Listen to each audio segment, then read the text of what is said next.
Selamat datang di Alur Donghua. Kali ini Mimin akan cerita novel The Crown Emperor of Eternity. Sebelum mendengarkan jangan lupa subscribe, like, komen, dan share ya biar Mimin tambah semangat. Selamat mendengarkan. Melanjutkan episode sebelumnya, semua orang langsung tercengang melihat sosok muda yang satu kakinya keluar dari kota Danwo. Ekspresi mereka dipenuhi dengan ketakutan. Di tepi kota Danwo, Cukuangseng melihat Kaisar Naga Hitam dihalangi oleh Danlo, lalu menatap orang-orang kuat yang tercengang dari semua sisi. Tiba-tiba wajahnya dipenuhi rasa malu. Dia tampak sedikit terlalu bersemangat tadi. Dengan kehadiran Penatu Wadan, bagaimana mungkin Kaisar Naga Hitam bertindak gegabah? Hahaha. Ketika penguasa kota kuno dan para pengikutnya melihat pemandangan ini, mereka tidak dapat menahan tawa. Meskipun demikian, mereka tidak dapat menahan nafas lega, dan hati mereka akhirnya merasa tenang. Mereka pun sangat gembira karena anak itu baik-baik saja. Liu Fei tidak bisa menahan tawa. Ketegangan yang berlebihan tadi membuatnya merasa sedikit lemah, dan sekarang setelah dia benar-benar lega, bajingan, Kaisar Naga Hitam yang dihentikan sangat marah saat ini. Dia menatap Cukuangseng dengan wajah dingin dan niat membunuh yang kuat melonjak di matanya. Rencana yang telah disusun oleh Istana Naga Hitam mereka selama bertahun-tahun, semuanya hancur gara-gara bajingan kecil ini. Kaisar Naga Hitam, sebaiknya kau khawatirkan dirimu sendiri sekarang, kata Danlo dingin. Mendengar ini, Kaisar Naga Hitam terkejut. Dia melirik ke bawah dan melihat bahwa tanpa pengawasan dari wakil kepala istana, tiga yang mulia Aula Naga Hitam mereka sedang ditekan dan dipukuli oleh para tetua istana Danhuo, dan benar-benar berada pada posisi yang tidak menguntungkan. Jika hal ini terus berlanjut, tidak akan lama lagi sebelum ketiga orang terhormat itu dikalahkan. Saat ini, dia akan tinggal sendirian dan tidak ada yang mampu menahan pengepungan dari istana Danhuo. Mundur, dengan mata berbinar, Kaisar Naga Hitam menggertakkan gigi lalu berteriak. Ketika tetua ular naga hitam gemetar dan masing-masing mereka melancarkan serangan dahsyat, melepaskan diri dari pengepungan para tetua istana Danhuo dan bergegas pergi tanpa ragu-ragu. Kaisar Naga Hitam melambaikan lengan bajunya dan cahaya hitam menyelimuti tubuhnya. Ketika cahaya hitam itu menghilang, sosoknya telah menghilang dari dunia ini. Kejar mereka, jangan biarkan mereka lari, teriak Danlo. Beberapa orang dari istana Danhuo bergegas keluar dan mengejar dengan arah mana Kaisar Naga Hitam dan yang lainnya melarikan diri. Dalam sekejap mata, aura mengerikan yang menyelimuti dunia dengan cepat menghilang dan sosok-sosok kuat menghilang ke langit yang jauh. Semua orang tak kuasa menahan diri untuk tidak menyeka keringat dingin yang keluar dari dahinya. Pertempuran sebelumnya terlalu dahsyat. Jika terus berlanjut dalam jangka waktu tertentu, seluruh kota Danhuo mungkin akan hancur. Cukuangseng melirik ke arah pelarian para tetua istana naga hitam, lalu menggerakkan tubuhnya dan muncul di depan jenazah wakil ketua aula naga hitam. Kekuatan hisap di tangannya telah melonjak dan seberkas cahaya melesat keluar dan jatuh ke tangannya. Setelah memeriksa sebentar, senyum lebar segera muncul di wajahnya. Orang ini benar-benar pantas menjadi wakil ketua istana naga hitam. Harta karun yang tersimpan di cincin spasialnya tidak terhitung banyaknya, terutama jumlah batu spasialnya yang jumlahnya mencapai miliaran. Cukuangseng melambaikan tangannya dan batu-batu menumpuk langsung menutupi tubuh wakil kepala istana naga hitam. Setelah melakukan semua ini, dia meninggalkan tempat, lalu bergegas menuju Liu Fei dan yang lainnya. Kita kembali dulu. Melihat wajah terkejut beberapa orang, Cukuangseng tersenyum tipis lalu melambaikan tangannya dan pergi. Sisa pengejaran dapat diserahkan kepada para tetua istana Danhuo, dan karena kekuatannya telah sangat terkuras, ia harus kembali dan memulihkan diri sesegera mungkin. Dan ketika mereka pergi, orang-orang dari semua pihak tidak menunjukkan tanda-tanda akan pergi. Mereka tahu bahwa saat para tetua istana Danhuo kembali, istana Danhuo akan mengalami perubahan yang mengguncang bumi. Pada saat ini, mungkin istana naga hitam akan sepenuhnya musnah dari benua naga hitam, dan istana Danhuo akan menjadi penguasa barunya. Saya khawatir tidak seorang pun dapat menghentikan kebangkitan istana Danhuo, seru seseorang. Sumber semua ini adalah karena pemuda bernama Chu Kuang-seng. Dia mengalahkan dua tetua iblis darah dan membantu tetua agung dalam membunuh wakil kepala istana naga hitam, yang secara langsung membalikan keadaan. Jika dipikir-pikir lagi semua ini, mereka masih menganggapnya luar biasa. Generasi muda dengan bakat luar biasa seperti itu mungkin mampu bersaing dengan para jenius di benua super. 5 hari kemudian, para tetua istana Danhuo dan memburu orang-orang kuat istana naga hitam juga kembali satu demi satu. Semua orang merasakan ada bau darah yang kuat yang berasal dari para tetua ini. Jelas saja, dalam pengejaran ini, istana naga hitam kembali kehilangan beberapa praktisi top. Pada titik ini, kemunduran istana naga hitam tidak dapat dihindari. Di dalam sebuah ruangan, Chu Kuang-seng yang sedang dalam pemulihan, tiba-tiba membuka matanya menggerakkan tubuhnya, lalu menghilang di dalam ruangan. Para senior sudah kembali. Chu Kuang-seng menatap orang-orang tua itu di depannya dan berkata sambil tersenyum. Mendengar ini, Danlo berkata dengan sedikit penyesalan. Sayang sekali, Kaisar Naga Hitam melarikan diri. Kalau tidak, kita bisa memanfaatkan kesempatan ini untuk melenyapkan seluruh istana naga hitam dalam satu gerakan. Chu Kuang-seng cukup terkejut. Dari apa yang dimaksud Danlo? 3 orang terhormat istana naga hitam yang tersisa, semuanya telah musnah sepenuhnya. Kaisar Naga Hitam sangat kuat. Jika dia ingin melarikan diri dengan sekuat tenaga, akan sangat sulit untuk menghentikannya. Danlo menggelengkan kepalanya, bertukar pandang dengan penatua lainnya, lalu menatap Chu Kuang-seng dengan pandangan aneh. Lalu berkata, kali ini semua berkat adik Chu. Jika bukan karena Anda, istana Danhuo kita tidak akan dapat menghindari malapetaka. Mendengar ini, para penatua lainnya semua mengangguk setuju. Awalnya, istana Danhuo mereka berada posisi yang cukup tidak menguntungkan dalam pertarungan ini. Tetapi begitu bocah kecil ini bergerak, ia langsung mengubah situasi pertempuran. Memberi mereka kesempatan untuk mengalahkan istana naga hitam dan memperoleh banyak kemenangan telak. Kepala istana, Anda sangat baik padaku. Saya mampu melakukan ini karena keberuntungan, kata Chu Kuang-seng sambil tersenyum. Apa yang dia katakan tidak salah. Kalau saja orang-orang dari istana naga hitam itu tidak meremehkannya, dia tidak akan pernah menemukan kesempatan untuk menggunakan istana dewa dan iblis tak terbatas untuk melukai wakil istana naga hitam. Mendengar ini, Danlo dan yang lainnya saling tersenyum dan berkata, Adik Chu, kembalilah dan tunggu beberapa hari. Ketika kita sudah pulih, kamu silakan datang ke istana Danhuo. Mata Chu Kuang-seng langsung berbinar, tetapi dia tidak menolak. Dia membungkuk dan berkata, terima kasih para senior. Dia tahu bahwa Danlo ingin dia pergi ke istana Pel untuk memberinya hadiah sesuai dengan jasanya. Dan tentu saja dia tidak akan bersikap sopan saat ini. Tuan muda Chu, aku permisi dulu. Sambil melambaikan lengan bajunya, Danlo memimpin beberapa orang dari istana Danhuo untuk pergi. Chu Kuang-seng mengerutkan bibirnya dan melihat ke arah beberapa orang yang pergi dengan sedikit penasaran di matanya.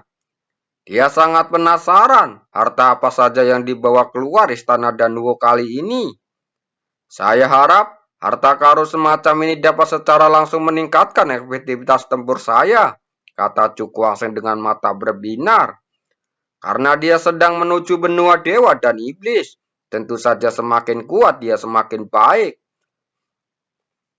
Biar aku kembali menghilangkan luka-luka yang masih ada dalam tubuhku dulu. Dia menenangkan pikirannya dan berbalik kembali ke tempat tinggalnya. Dan dengan kepergiannya, kota Danwo kembali damai lagi. Tetapi sebelumnya orang paham bahwa perdamaian semacam ini ditakdirkan tidak akan bertahan lama. 3 hari kemudian, aliran cahaya melesat keluar dari dan berubah menjadi sosok ramping yang mendarat di depan istana Pil. Chu Kuangseng lalu masuk. Chu Kuangseng baru saja memasuki ruangan yang sangat luas ketika dia melihat para tetua istana Danwo yang sedang menunggu di istana. Kau sudah datang? Kata Danlo dengan senyum di wajahnya. Kerusakan parah yang mereka timbulkan di istana naga hitam kali ini berarti bahwa status istana Danwo mereka akan dinaikkan ke tingkat yang lebih tinggi lagi. Aku jadi bertanya-tanya, mengapa kau memintaku datang ke sini? Tanya Chu Kuangseng sambil tersenyum.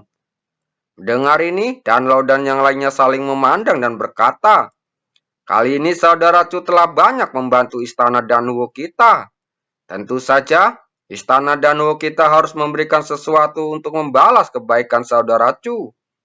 Saya hanya melakukan yang terbaik. Chu Kuangseng tersenyum.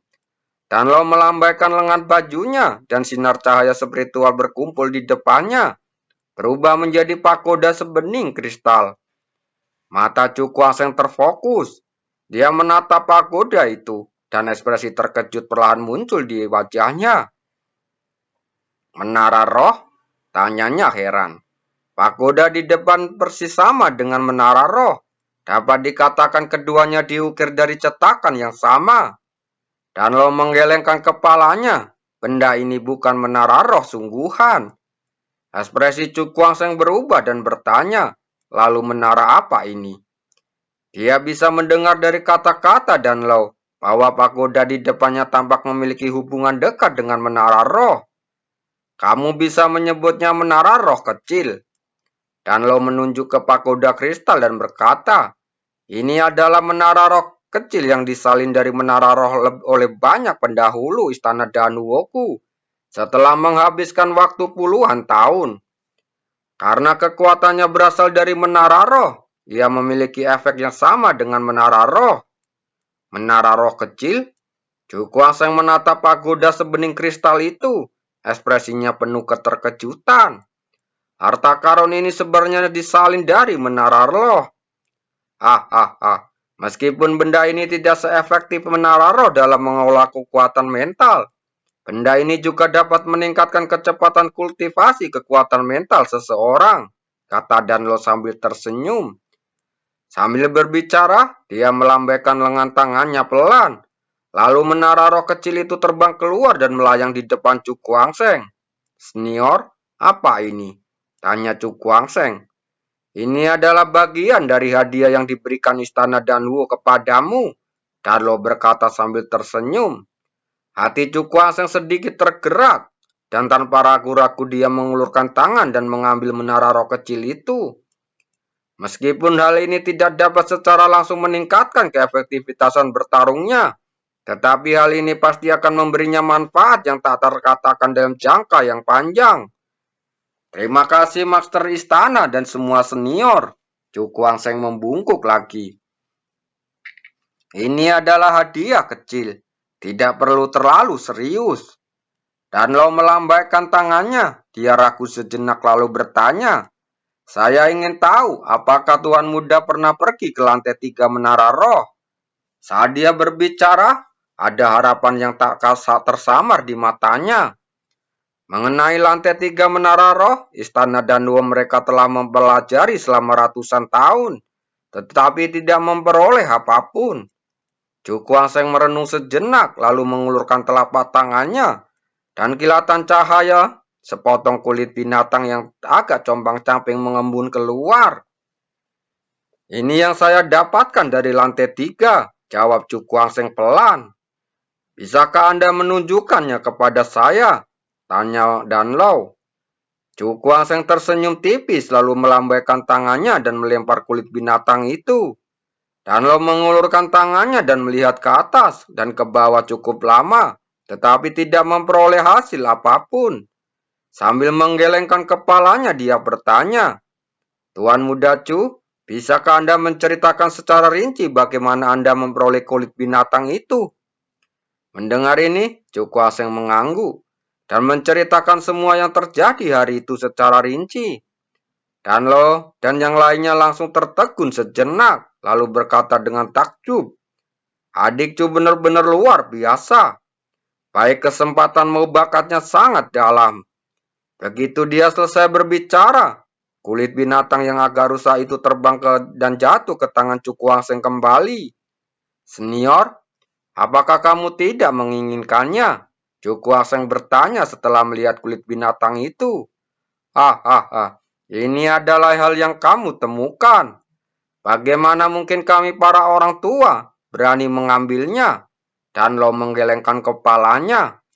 Bagi istana Danhuo miliknya, detail yang diungkapkan oleh Chu Kuaseng adalah hal yang paling berharga. Karena ini menunjukkan bahwa memang ada peluang yang tersembunyi di lapisan ketiga, tetapi mereka belum saja menemukannya. Dengan bantuan adik muda Chu yang mendapatkan kulit binatang ini, mungkin kita bisa mengetahui rahasia menara roh itu. Kita tidak perlu terikat oleh aturan bahwa menara roh hanya bisa dibuka 5 tahun sekali. Penatu Agung berkata sambil tersenyum. Dano lalu mengangguk. Jika ini benar, itu akan menjadi berita bagus bagi istana Danhuo mereka. Memikirkan hal ini, dia menatap Chu Kuaseng dan berkata sambil tersenyum. Teman kecil Chu, tolong tinggallah selama beberapa bulan lagi. Ketika kita telah menyelesaikan urusan benua Danhuo, kita akan pergi ke benua naga hitam dan menghancurkan sarang istana naga hitam. Dan ketika saatnya tiba, kamu dapat memilih harta karun di antara mereka. Mendengar ini, hati Chu Kuaseng tergerak, tetapi dia segera menggelengkan kepalanya. Junior harus meninggalkan benua Danhuo sesegera mungkin dan tidak akan berpartisipasi dalam masalah ini. Tujuan terbesarnya adalah seni bela diri yang menantang surga di pemakaman para dewa dan iblis. Jadi dia tidak bisa menghabiskan terlalu banyak waktu di benua Danhuo ini. Dan lo tampak ragu-ragu. Chu Kuaseng telah banyak membantu istana Danhuo kali ini. Jika dia pergi begitu saja, mereka akan merasa sangat bersalah. Chu Kuaseng tersenyum. Aku memang punya beberapa hal yang harus dilakukan, jadi aku tidak akan mengganggumu lagi. Mendengar ini, Danlo dan yang lainnya tampak tak berdaya. Dilihat dari apa yang dikatakan, dia sudah memutuskan bahwa pergi secepat mungkin. Baiklah, karena adik Chu ada urusan, kami tidak akan berusaha menahannya. Danlo tersenyum tak berdaya, berhenti sejenak, lalu melanjutkan. Tetapi jika adik Chu ingin pergi, dia harus menunggu beberapa hari lagi. Apa maksudmu? Tanya Chu Kuaseng bingung. Danlo berkata dengan putus asa. Pertempuran beberapa hari telah mempengaruhi formasi teleportasi luar angkasa. Jadi formasi itu perlu diperbaiki sebelum bisa dapat digunakan. Mendengar ini, Chu Kuaseng hanya mengangkat bahunya. Merasa sedikit tidak berdaya di dalam hatinya. Hanya dalam beberapa hari saja. Adik Chu harap tunggu dengan sabar, kata Pak Tua Dan sambil tersenyum. Saya ingin tahu, ke benua manakah adik Chu ingin pergi? Tanyanya kembali. Chu Kuaseng terdiam sejenak, tetapi tidak menyembunyikan apapun. Tempat yang akan aku tuju disebut benua dewa dan iblis. Benua dewa dan iblis. Begitu 4 kata ini terucap, semua tetua yang hadir gemetar. Mata mereka bersinar terang. Tentu saja mereka sangat menyadari benua super ini yang dikenal di seluruh tanah terlantar. Mata Penatua Dan berkedip dan dia tidak bisa menahan senyum saat berkata, sepertinya benar-benar ada takdir di antara istana Danhuo kita dengan saudara Chu. Takdir? Mendengar 2 kata ini, Chu Kuaseng tampak bingung dan matanya penuh keraguan. Setelah beberapa saat, Aku berencana untuk mengirim generasi muda dari istana untuk menemani orang-orang dari kerajaan ilahi Tianyun ke benua dewa dan iblis. Tetua Dan berkata sambil tersenyum. Setelah kata-kata ini keluar, Cukuang Seng langsung tercengang. Orang-orang dari istana Danuo dan kerajaan ilahi Tianyun juga pergi ke benua dewa dan iblis. Terima kasih